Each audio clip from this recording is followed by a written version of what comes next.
अब तक क्या आपने पढ़ा और सुना कि आदित्य सारी ज़रूरत का सामान अपने गार्ड से कहकर सोहन के घर पहुंचवा देता है। सौम्या सोहन से कहती है, मैं तुम्हारे और आदित्य की दोस्ती के बीच कभी भी नहीं आऊँगी। हाँ जानता हूँ सौम्या, और मैं आपसे बहुत प्यार करता हूँ। हाँ, और मैं भी तो तुमसे बहुत प्यार करती हूँ, पर इस समय मुझे बहुत ज़ोरों की भूख लगी है। सुबह से कुछ भी नहीं खाया है। हाँ, मैं अभी खाना ऑनलाइन ऑर्डर करता हूँ। सोहन खाना ऑर्डर करता है, तभी एक गार्ड आता है और कहता है, सर सब सामान सही जगह रख दिया है, हम सब नीचे ही हैं, आपको किसी चीज़ की ज़रूरत हो तो हमें बता दीजिएगा। सोहन कहता है ठीक है। फिर सभी चले जाते हैं और कुछ देर के बाद खाना भी आ जाता है और दोनों साथ बैठकर खाना खाने लगते हैं। अब आगे रूही श्रेया और दाइमा के साथ हॉल में बैठी हुई थी। शाम के 7 बजते ही रूही अपने मन में कहती, मुझे तैयार हो जाना चाहिए, बहुत देर हो गई है, आदि आते ही होंगे। वो उठकर जैसे ही जाने लगती है तो श्रेया कहती है, रूही। रूही मुड़कर देखती है और श्रेया से कहती है, हाँ श्रेया बोलो। रूही, वो सोहन जी का घर तुम जानती हो? नहीं श्रेया, मैं उनका घर नहीं जानती हूँ। रूही, तुम्हारे पास उनका नंबर है क्या? नहीं श्रेया, सोहन का नंबर मेरे पास नहीं है। क्यों रूही? श्रेया, मुझे सोहन के नंबर की ज़रूरत ही नहीं पड़ी। ठीक है, तुम घबराओ नहीं, मैं किसी तरह आदि से सोहन का नंबर लेकर मैं तुम्हें दे दूंगी। सच में रूही? हाँ, मैं कोशिश करती हूँ। ठीक है कहकर श्रेया के होठों पर मुस्कुराहट आ जाती है। फिर रूही वहाँ से अपने कमरे में आ जाती है और गहरी सांस लेती है और बेड पर बैठते हुए खुद से कहती है, किस मुसीबत में मैंने खुद को डाल लिया। क्या ज़रूरत थी श्रेया से कहने की कि सोहन का नंबर आदित्य से लेकर दे दूंगी उसे। अब मैं क्या करूँगी? ठीक है, जो होगा देखा जाएगा, फिलहाल मुझे तैयार हो जाना चाहिए। और रूही फिर वॉशरूम में चली जाती है। कुछ देर बाद वॉशरूम से बाहर आती है और अपने कपड़े की अलमारी को खोलकर देखती है तो उसमें रेड कलर का गाउन उसे दिखता है। वो गाउन अपने हाथ में लेती ही उसके चेहरे पर प्यारी सी स्माइल आ जाती है और वो तैयार होने लगती है। आदित्य भी ऑफिस से आ जाता है। अंदर आते ही वो हॉल में रखे सोफे पर बैठ जाता है। श्रेया आदित्य को देखकर वहाँ से उठकर चली जाती है। आदित्य दाइमा से कहता है, दाइमा मैं और रूही आज एक पार्टी में जा रहे हैं। दाइमा हैरानी से कहती है, और श्रेया? दाइमा, वो श्रेया को कहाँ ले जाऊंगा? उसे यहीं आराम करने दीजिए, घर पर ही। आदित्य बेटा, श्रेया बाहर जाएगी, सबसे मिलेगी जुलेगी तो उसे अच्छा लगेगा। पर दाइमा, बीच में ही आदित्य की बात काटते हुए दाइमा ने कहा, आदित्य बेटा, इतना कुछ घर में चल रहा है, श्रेया की हालत को समझो, तुम उसे अकेला नहीं छोड़ सकते हो। दाइमा, आप है ना, उसका ख्याल रखिएगा। वैसे भी ये बिजनेस पार्टी है, श्रेया वहाँ बोर हो जाएगी। तो रूही बोर नहीं होगी आदित्य? और वो क्यों फिर तुम्हारे साथ जा रही है वहाँ जब बिजनेस पार्टी है? दाइमा, वो मेरी पत्नी है, जाहिर सी बात है कि जहाँ भी जाऊँगा तो वो मेरे साथ जाएगी।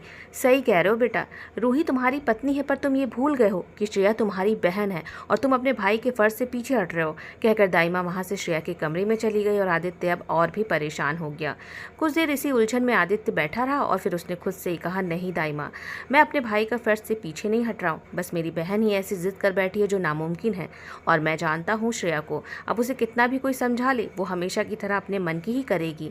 पर इसमें रूही का क्या कसूर है? उसके भी अपने सपने होंगे और उसकी कोई जिद भी तो नहीं है, तो उसे मैं कैसे इग्नोर कर सकता हूँ? पर दाइमा भी कुछ गलत नहीं कह रही हैं। क्या करूँ, अब कुछ समझ में नहीं आ रहा है मुझे। और वो उठा और सीढ़ियों से होते हुए अपने कमरे में जाने लगा और जैसे ही दरवाजे के पास पहुंचा तो रूही खुद में उलझी आदित्य से जा टकराई और जैसे ही गिरने को हुई तो आदित्य ने रूही को थाम लिया और रूही की डर से आंखें बंद हो गई और आदित्य की नज़र रूही पर पड़ते ही वो उसमें खो सा गया। रूही अपनी आंखें धीरे धीरे खोलती है तो आदित्य को देख मुस्कुरा देती है और कहती है, आदि ऐसे क्या घूर रहे हैं आप मुझे? आदित्य रूही की आवाज़ से होश में आया और दोनों फिर अलग हुए। आदित्य फिर रूही को एक बार फिर से देखने लगा और उसमें खो गया। रूही रेड कलर के गाउन में बहुत ही खूबसूरत लग रही थी। आदित्य फिर से, आप कहाँ खो गए हैं? आदित्य मुस्कुराया और रूही के करीब आकर उसकी कमर से पकड़ उसे अपने बेहद करीब किया और कहा, अपने चांद की खूबसूरती में खो गया हूँ, आज आप कह ढा रही हैं। वैसे इस चांद से चेहरे पर ये परेशानी की वजह क्या हुआ? तुम इतना परेशान क्यों हो रूही? कुछ नहीं आदि, बस रीमा को आवाज़ देने जा रही थी तो जल्दीबाजी में आपसे टकरा गई। ठीक है, पर इतना घबराई हुई क्यों हो? वो रूही बोलो, क्या बात है? वो आदि, गाउन के पीछे की चेन मुझसे नहीं लग रही है। कहकर रूही ने अपनी पलकों को शर्म से झुका लिया। यूँ शर्माता देख आदित्य मुस्कुराते हुए कहता है, तो इसमें इतना शर्माने और घबराने वाली क्या बात है? लाओ मैं लगा देता हूँ। आप? अपनी बड़ी आंखों से रूही ने आदित्य को देखा। हाँ मैं रूही, और ऐसे क्या देख रही हो? पत्नी हो मेरी तुम, तो किस बात का शर्माना? हाँ ये तो आप सही कह रहे हैं। आदित्य रूही की कमर से अपना हाथ हटा लेता है और रूही आदित्य की तरफ पीट करके खड़ी हो जाती है। रूही जैसे ही अपने लंबे बालों को आगे करने जाती है, आदित्य उसके बालों को समेट कर आगे करता है और रूही की गर्दन और पीठ पर चूमते हुए उसकी ड्रेस की जिप बंद कर देता है। आदित्य की छुअन से रूही सिहर उठती है, पर यह एहसास रूही और आदित्य के लिए बहुत ही खूबसूरत सा था। रूही पलटकर आदित्य के सीने से लगते हुए कहती, आदि कुछ कहूँ आपसे? हाँ रूही बोलो, आप बुरा तो नहीं मानेंगे? नहीं रूही बोलो तुम। आदित्य, क्यों ना हम घर में ही आज डिनर कर ले? मेरा मन नहीं है आपकी बाहों से आज़ाद होने का। पर रूही प्लीज़ आदि, मुझे आपकी बाहों में ही रहना है। आदित्य ने भी रूही को अपनी बाहों में भरते हुए कहा, हाँ अब तुम इतना कहर ढा रही हो कि मुझे भी नहीं जाना है कहीं, बस तुमको यूं ही अपनी बाहों में ही लिए रहना है। फिर आदित्य रूही को अपनी गोद में उठाकर बेड पर आराम से लिटा देता है और प्यार भरी नज़रों से रूही को मुस्कुराहट के साथ देखने लगता है। आदित्य की आंखों में प्यार देखकर रूही ने अपनी आंखों को बंद कर लिया शर्म से। आदित्य ने रूही के माथे पर किस किया और बारी बारी से रूही के पलकों को चूमा और आदित्य फिर रूही के कंधे पर किस करने लगा। फिर आदित्य रूही के बगल में आकर लेट जाता है और रूही को ही देखने लगता है। रूही अपनी आंखों को खोलकर देखती है तो आदित्य उसे ही बड़ी शिद्दत से देख रहा था। रूही कुछ कहती कि आदित्य ने रूही के होठों पर अपने होठ रख उसे किस करने लगा और रूही भी इस एहसास में बहने लगी और दोनों अपने इस खूबसूरत पल में एक दूसरे के हो गए। रात के 10 बज गए थे। रूही और आदित्य दोनों अपने कमरे में थे। श्रेया खाने की टेबल पर रूही और आदित्य को ना देख कहती है, दाइमा आज। और रूही खाना खाने नीचे नहीं आएंगे क्या? बेटा वो दोनों अपने कमरे में हैं। क्यों, तबीयत दोनों की ठीक नहीं है क्या? हाँ, आदित्य के सिर में दर्द है, खाना कमरे में भिजवा दिया, वो खा लेंगे। और चलो तुम खाना खा लो। फिर श्रेया खाना खाने लगती है। दाई माँ मन में ही अपने कहती है, अब क्या बताऊँ श्रेया, आदित्य रूही को लेकर पार्टी में गया है, वो इतना बदल जाएगा मैंने कभी नहीं सोचा था। दूसरी तरफ सौम्या और सोहन दोनों बेहद खुश थे और एक दूसरे की बाहों में नींद की आगोश में थे। ऐसे ही अब दिन गुजरने लगे। आदित्य रूही और सौम्या सोहन दोनों अपनी शादीशुदा जिंदगी में बेहद खुश थे। पर श्रेया की आंखें बस दरवाजे पर जाकर टिक जाती थी। ये कब सोहन को वो देखेगी, कब सोहन घर आएगा लौट कर। सोहन रोज ऑफिस जाता और सीधे अपने घर चला जाता। आदित्य भी बेहद खुश था कि सोहन रोज ऑफिस आता। दोनों की दोस्ती में कोई मनमुटाव नहीं आया था, सब कुछ ठीक चल रहा था। श्रेया भी चुप चुप सी थी। इसी कारण रूही और दाई श्रेया के पास ज़्यादा से ज़्यादा रहते ताकि श्रेया को अकेलापन महसूस न हो। लेकिन जैसे जैसे वक्त बीत रहा था श्रेया की बेचैनी सोहन के लिए बढ़ती ही जा रही थी। वो बार बार रूही से सोहन के बारे में पूछती पर रूही अब कोई जवाब नहीं देती। श्रेया को भी अब लगने लगा कि सोहन अब कभी नहीं आएगा। इंतजार करने से अच्छा है कि अब उसे ही ऐसा कुछ करना है कि सोहन का वो पता लगाकर उसे वापस लेकर आए। ऐसे ही 1 महीने गुजर गए। शाम के वक्त आदित्य और सोहन ऑफिस से घर के लिए निकल गए।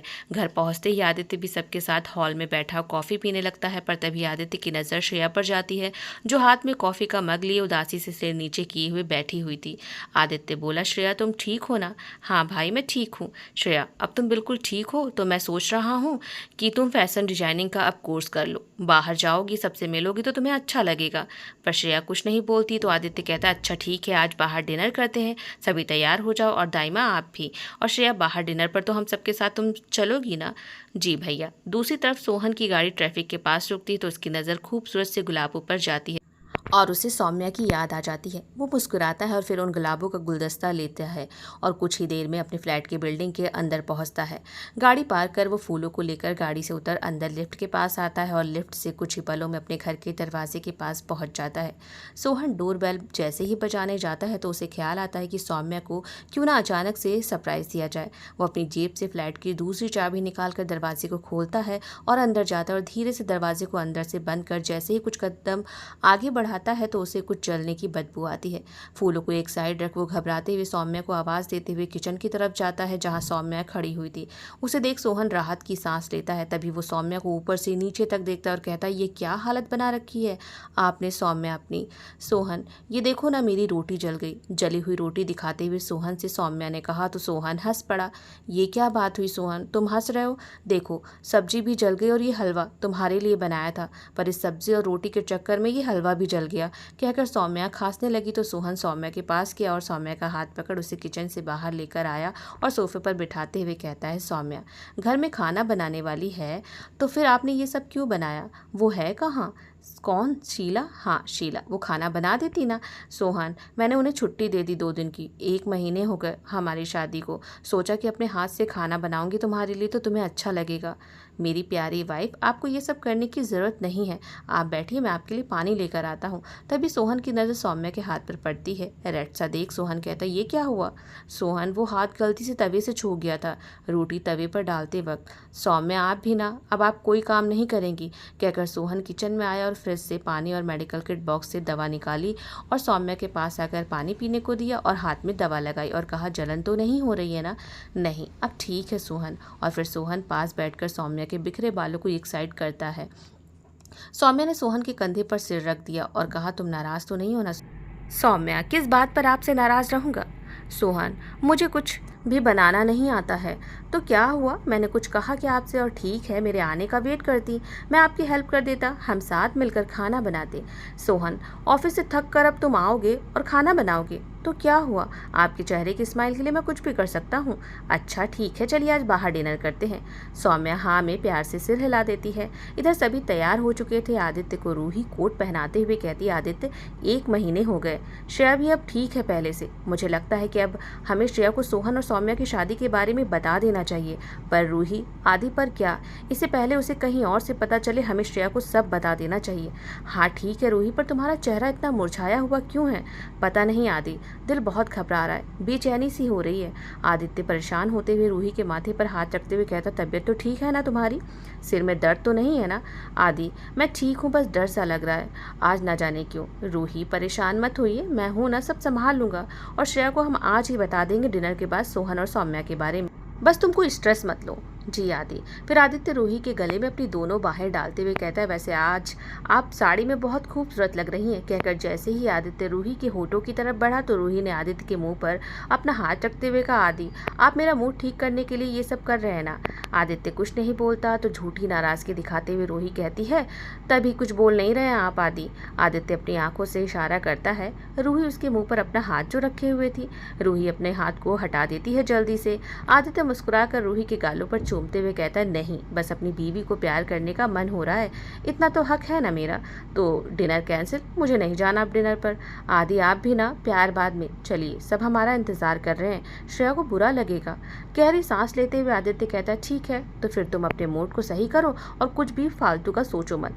रूही हाँ में सिर हिला देती है और फिर सभी बाहर आते हैं। गाड़ी में बैठकर अपनी मंजिल की तरफ चल देते हैं।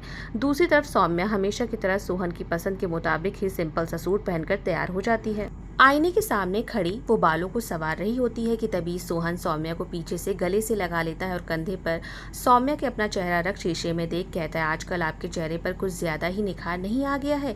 कोई इतना खूबसूरत कैसे लग सकता है? बस कमी है तो? तभी सौम्या बीच में ही कहती है, हाँ जानती हूँ, बिंदी और सिंदूर और बातें मत बनाओ सोहन, प्यार करने का तुम्हें बहाना चाहिए। कहते वो सोहन से अलग हुई और मांग में सिंदूर लगा और माथे पर छोटी सी रेड कलर की बिंदी। सोहन कहता है, सौम्या सच कह रहा हूँ, आप सच में पहले से और भी ज्यादा खूबसूरत लग रही हैं। अच्छा ठीक है, चलो, वैसे भी देर हो गई है सोहन। सोहन सौम्या को अपनी तरफ कर उसके माथे को चूमते हुए कहता है, मेरी जिंदगी को खूबसूरत बनाने के लिए थैंक्स आपका। सौम्या मुस्कुरा कर कहती है, चलो सोहन, मुझे बहुत भूख लगी है। फिर कुछ ही देर में सौम्या और सोहन भी उसी रेस्टोरेंट पहुंचते हैं जहां आदित्य अपनी फैमिली के साथ डिनर कर रहा था। पर दोनों इस बात से अनजान थे कि एक ही रेस्टोरेंट में सब डिनर कर रहे हैं। खाने के बाद रूही को वॉमिटिंग सा फील होता है। वो आदित्य से कहती है, मुझे वॉशरूम जाना है। तो श्रेया कहती है, रूही चलो मेरे साथ। वो श्रेया के साथ वॉशरूम जाती है और वॉशरूम के दरवाजे के पास जाते ही दोनों की नज़र सोहन और सौम्या पर पड़ती है। सौम्या भी उल्टी कर रही थी और सोहन उसके लिए परेशान होते हुए उसकी पीठ को सहला रहा था। सोहन और सौम्या को एक साथ देख श्रेया का चेहरा उतर जाता है। रूही भी घबरा जाती है। सौम्या चेहरे पर पानी की छींटें मारती है और सोहन से कहती है, सोहन अब मुझे कुछ ठीक लग रहा है। सोहन अपनी जेब से रुमाल निकालकर सौम्या को देता है। सौम्या मुंह पोंछते हुए बाहर आती है तो श्रेया को खड़े देख दोनों चौंक जाते हैं और वहीं श्रेया सौम्या की मांग में सिंदूर देख बौखला जाती है और कहती है, तुम दोनों ने शादी कर ली है क्या? तभी रूही को फिर से उल्टी सा महसूस होता है तो वो जल्दी से बेसिन के पास जाकर उल्टी करने लगती है। सौम्या फौरन रूही के पास जाकर उसकी पीठ सहलाते हुए कहती है, यहाँ के खाने में कुछ तो गड़बड़ है, मुझे भी उल्टियाँ हो रही हैं। पर श्रेया तो बस गुस्से में सोहन से बार बार सवाल कर रही थी कि बोलिए सोहन जी, आपने शादी कर ली है? श्रेया, रूही की तबीयत ठीक नहीं है, तुम्हें उसका ध्यान रखना चाहिए इस समय। सोहन का हाथ पकड़ते हुए श्रेया कहती है, और मेरा ध्यान कौन रखेगा? सोहन श्रेया का हाथ झटकते हुए कहता, तुम पागल हो गई हो क्या? और मैंने और सौम्या ने एक दूसरे से शादी कर ली है। रूही और सौम्या भी फिर सोहन और श्रेया के पास आते हैं। श्रेया रूही की तरफ देखती है नम आंखों के साथ तो रूही परेशान हो जाती है। वो कुछ कहती कि श्रेया कहती है, ये लोग तो पराए थे, तुम तो अपनी थी, तुमने मुझसे ये बात छुपाई। कह वो वहाँ से जाने लगती है। सोहन कहता है, रूही तुम ठीक हो ना? हाँ सोहन, मैं ठीक हूँ, पर अब मुझे फिक्र है तो श्रेया की। जो भी हुआ ठीक हुआ रूही, आज नहीं तो कल उसे पता चलना ही था। ठीक है, मैं जाकर देखती हूँ उसे, हम भी चलते हैं, सौम्या ने कहा। इधर श्रेया गुस्से में बाहर रेस्टोरेंट से बाहर निकल जाती है। रूही, सौम्या, सोहन आदित्य के पास आते हैं। दाइमा दोनों को देख चौंक जाती है। रूही कहती है, आदि श्रेया कहाँ है? रूही, श्रेया तो तुम्हारे साथ गई थी ना? सोहन कहता है आदित्य कहीं श्रेया अपने आप को कुछ करे ना, वो गुस्से में बाहर तो नहीं चली गई कहीं। फिर सभी भागकर बाहर आते तो श्रेया को गार्ड्स रोक रखे थे। वो श्रेया से अंदर चलने को कह रहे थे पर श्रेया गुस्से में बस कह रही थी मुझे जाने दो। सभी की भीड़ लग गई थी। आदित्य गुस्से में श्रेया के पास जाकर कहता है श्रेया ये क्या तमाशा है, घर चलकर बात करते हैं ना। मुझे कहीं नहीं जाना है भैया, मुझे सिर्फ मरना है अब। श्रेया, आदित्य ने इतना ही कहा था कि गोली की आवाज सबको सुनाई पड़ती है और सब कान बंद कर लेते हैं और भगदड़ होने लगती है। तभी सभी की नजर आदित्य पर जाती है। वो जमीन पर गिरा हुआ था और जैसे ही सोहन आदित्य को उठाता सोहन के हाथ में गोली लगती है। ये सब इतना अचानक से हुआ कि कोई समझ नहीं पाया और सभी गार्ड्स अलर्ट हो गए और रूही, दाइमा, सौम्या, सोहन और आदित्य के घेरा से गोला बनाकर खड़े हो गए सब लोग। और कुछ गार्ड जिसने आदित्य और सोहन पर गोली चलाई थी उसके पीछे चले गए और आदित्य को जमीन पर खून से लथपथ देख रूही बेहोश हो गई। दाइमा रूही को संभालने लगी और श्रेया और सौम्या तो वहीं जम सी गई। सोहन ने सौम्या को आवाज दी, सौम्या सौम्या। सौम्या होश में आई और घबराते हुए सोहन के पास आई और अपनी चुन्नी सोहन के हाथ पर बांध दी। सौम्या के हाथ पैर कांप रहे थे। सोहन कहता देखो सौम्या घबराओ मत, सब ठीक है, रूही और अपना ध्यान रखो। और फिर गार्ड से कहा जल्दी से आदित्य को हॉस्पिटल लेकर चलो। सभी ने आदित्य को सहारा देकर गाड़ी में बिठाया और रूही को भी सहारा देकर गाड़ी में बिठाया और सौम्या से कहा आप रूही के साथ रहिए, मैं गाड़ी में जाकर आदित्य के पास बैठता हूँ। फिर सभी गाड़ी में बैठ जाते हैं और गाड़ी हॉस्पिटल की ओर चल देती है।